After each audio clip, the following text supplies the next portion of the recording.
Hello students, कैसे हैं आप सब लोग। स्वागत है आपका हमारे मिशन एजुकेशन आपके घर में। और हम पढ़ रहे हैं सर्वोच्च न्यायालय के बारे में, सर्वोच्च न्यायपालिका के बारे में। सरकार के 3 अंग है, व्यवस्थापिका, कार्यपालिका और न्यायपालिका। व्यवस्थापिका और कार्यपालिका के बारे में हमने विस्तृत चर्चा पूर्व के जो प्रकरण है उनमें कर ली है। अब हम अध्ययन कर रहे हैं न्यायपालिका।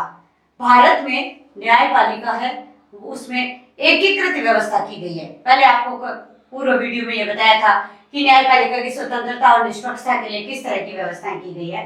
आज हम बताएंगे कि हमारी जो ये एकीकृत न्याय व्यवस्था है वो किस तरह, मतलब नीचे से नीचे स्थानीय स्तर, ब्लॉक स्तर से लेके सर्वोच्च न्यायालय तक किस तरह से काम करती है, उसके बारे में हम चर्चा करेंगे। किस किस के क्या काम है और अन्य देशों से भी तुलना का प्रयास करेंगे। जो हमारा स्ट्रक्चर है जुडिशरी का, उसमें संविधान वेताओं ने एक बात है वो ध्यान में रखी थी कि एकीकृत न्याय व्यवस्था को अपनाया था। यूएसए की तरह प्रांतीय न्यायालयों को किसी तरह का अधिकार नहीं दिए गए थे। और ये हमारी जो एकीकृत न्याय व्यवस्था है ये बिल्कुल पिरामिड की भांति काम करती है, ऊपर से नीचे की ओर और नीचे से ऊपर की ओर, कि किस किस तरह से कौन क्या क्या काम कर सकता है। सबसे पहले सर्वोच्च न्यायालय, और मैंने आपको पूर्व में बताया था कि संविधान वेता है वो बिल्कुल देवदूत की तरह थे और वो भारत को फिर से टुकड़ों में बंटता हुआ नहीं देखना चाहते थे। इसलिए उन्होंने न्याय व्यवस्था में एकीकृत न्याय व्यवस्था के मॉडल को अपनाया था।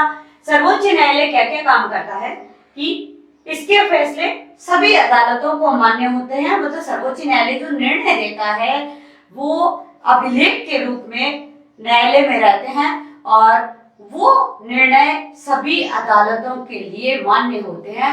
कोई भी ये नहीं है कि अमुक राज्य का वो उच्च न्यायालय है या अधीनस्थ न्यायालय या जिला न्यायालय उनको न माने। सभी फैसले सर्वोच्च न्यायालय के सभी को मान्य होते हैं। उच्च न्यायालय के न्यायाधीशों की स्थानांतरण की सिफारिश वो कर सकता है। यानी सर्वोच्च न्यायालय है वो उच्च न्यायालय के न्यायाधीशों के तबादलों की सिफारिश है वो राष्ट्रपति को करता है कि इन न्यायाधीशों का ट्रांसफर यहाँ से हो जाना चाहिए। ट्रांसफर की सूची है वो लगभग सर्वोच्च न्यायालय के मुख्य न्यायाधीश और अन्य न्यायाधीश मिलकर तय करते हैं। किसी अदालत का मुकदमा है वो अपने पास मंगवा सकता है। यानी किसी निचली अदालत में, उच्च न्यायालय में कोई मामला चल रहा है, कोई सुनवाई हो रही है, तो सर्वोच्च न्यायालय के मुख्य न्यायाधीश द्वारा ये कह दिया जाता है कि उक्त मामला आपके क्षेत्राधिकार में नहीं है या इस पर निष्पक्ष न्याय नहीं हो रहा है, प्राकृतिक न्याय के सिद्धांत का जो नेचुरल लॉ है उसका उल्लंघन हो रहा है, तो वो अपने पास मंगवा सकता है। सर्वोच्च न्यायालय है वो किसी एक उच्च न्यायालय में चल रहे मुकदमे को दूसरे उच्च न्यायालय में भिजवा भी सकता है। यानी एक राज्य से दूसरे राज्य में वो मुकदमा है वो स्थानांतरित भी कर सकता है। यदि सर्वोच्च न्यायालय को ये लगे कि जैसे उदाहरण के लिए राजस्थान के उच्च न्यायालय का मामला है वो पंजाब न्यायालय को सुनना चाहिए, तो वो पंजाब के उच्च न्यायालय में वो मामला भिजवा देता है। दूसरी व्यवस्था है उच्च न्यायालय की, यानी लगभग प्रत्येक राज्य में एक उच्च न्यायालय है वो होता है। जैसे राजस्थान में हाई कोर्ट है वो जोधपुर में है, ऐसे उच्च न्यायालय प्रत्येक राज्य में स्थापित है। अब उच्च न्यायालय के मुख्य कार्य क्या है? निचली अदालतों के फैसलों पर की गई सुनवाई, की गई अपील की सुनवाई कर सकता है। मतलब जो निचली अदालतें हैं वो निर्णय दे चुकने के बाद में अगर संबंधित पक्ष उससे संतुष्ट नहीं है तो वो अपनी अपील है वो हाई कोर्ट को, उच्च न्यायालय को करता है, उच्च न्यायालय उस पर सुनवाई कर सकता है। और मौलिक अधिकारों के मामले में सर्वोच्च न्यायालय से भी अधिक उच्च न्यायालय शक्तिशाली है कि मौलिक अधिकारों को बहाल करने के लिए रिट जारी कर सकता है। उच्च न्यायालय है वो खुद ही संज्ञान लेके कि यहाँ नागरिकों के मौलिक अधिकारों का हनन हो रहा है और वो स्वतः ही खुद रिट जारी करता है। इसके अलावा राज्य के क्षेत्राधिकार में आने वाले मुकदमों का, मतलब उस संबंधित राज्य के क्षेत्राधिकार में आने वाले मुकदमों का निपटारा वो करता है।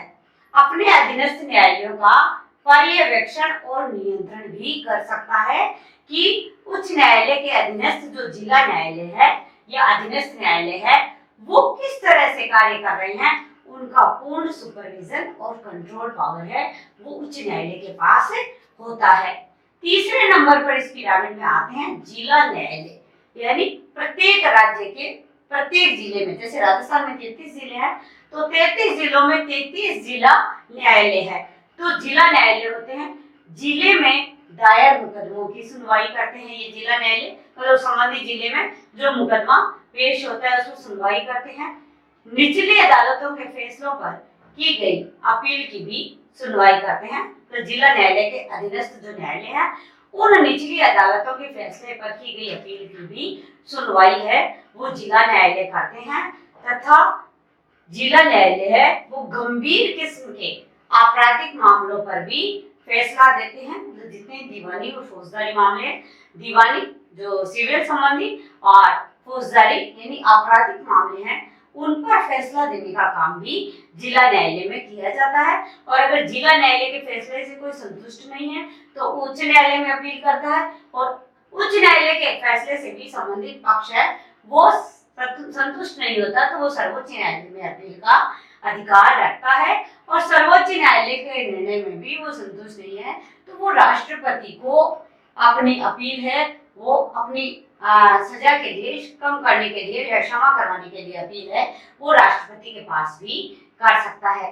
अब इस पिरामिड में चौथे नंबर पर आता है अधीनस्थ न्यायालय। अधीनस्थ न्यायालय है वो लगभग तहसील स्तर पर स्थापित होते हैं और फौजदारी और दीवानी किस्म के मुकदमों पर विचार करती है। अधीनस्थ न्यायालय है वो फौजदारी व दीवानी किस्म के समस्त मुकदमों पर विचार करती है और ये बिल्कुल एक दूसरे के अधीन है। और एक दूसरे नीचे से आप बढ़ते हुए क्रम में हम देखेंगे, अधीनस्थ न्यायालय सबसे नीचे, उसके ऊपर है जिला न्यायालय, जिला न्यायालय के ऊपर है उच्च न्यायालय और उच्च न्यायालय के ऊपर है सर्वोच्च न्यायालय। और जब हम घटते क्रम में देखते हैं तो सबसे ऊपर सर्वोच्च न्यायालय है, फिर उसके बाद में उच्च न्यायालय है, फिर अब जिला न्यायालय है और अधीनस्थ न्यायालय है। आपके पास प्रश्न आ सकता है कि हमारे भारत का जो न्यायिक ढांचा है, स्ट्रक्चर ऑफ जुडिशरी है, न्याय प्रणाली का जो ढांचा है उसमें किस तरह की व्यवस्था है। तो आपको यही लिखना है कि यहाँ एकीकृत न्याय व्यवस्था है, अन्य देशों की तरह प्रांतीय न्यायालय नहीं बनाए गए हैं और सभी एक दूसरे से संबंधित है। बिल्कुल चारों को क्रम से लिखना है, यहाँ क्रम है उसका विशेष ध्यान रखना पड़ेगा। अगर हम क्रम से लिखते हैं तभी हमारे प्रश्न का उत्तर है वो सही होता है। यार यूएसए में और यूके में जैसा सिस्टम है कि वहां पर प्रांतीय न्यायालय भी रखे गए हैं, ऐसा यहाँ पर नहीं रखा गया है। एकीकृत न्याय व्यवस्था के मॉडल को अपनाया गया था और संविधान वेताओं ने बहुत ही देश को एकीकृत और प्राकृतिक न्याय के सिद्धांत के अनुकूल रहने के लिए संविधान में ही इस तरह की समस्त व्यवस्थाएं की थी। आप इनके नोट्स भी बनाएंगे और आप आगामी वीडियोस को समझने के लिए आपको पूरे वीडियो जो प्लेलिस्ट में आप देख सकते हैं उन सभी को समझना होगा।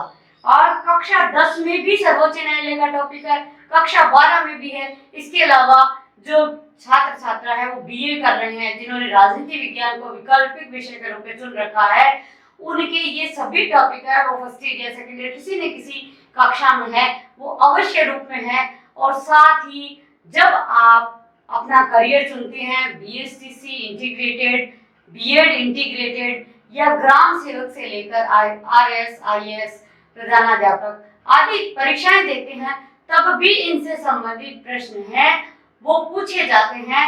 तो आपको यही हमारा कहना है कि ये नोट्स है वो बिल्कुल इतने ठीक ढंग से, अच्छे ढंग से बनाइए कि आप आने वाली जो प्रतियोगी परीक्षा में जब भी आप बैठते हैं तो आप इनसे संबंधित अगर कोई प्रश्न पूछे जाते हैं तो आपका सही उत्तर है वो आ जाएगा और आपको अलग से प्रतियोगी परीक्षाओं की तैयारी भी नहीं करनी पड़ेगी।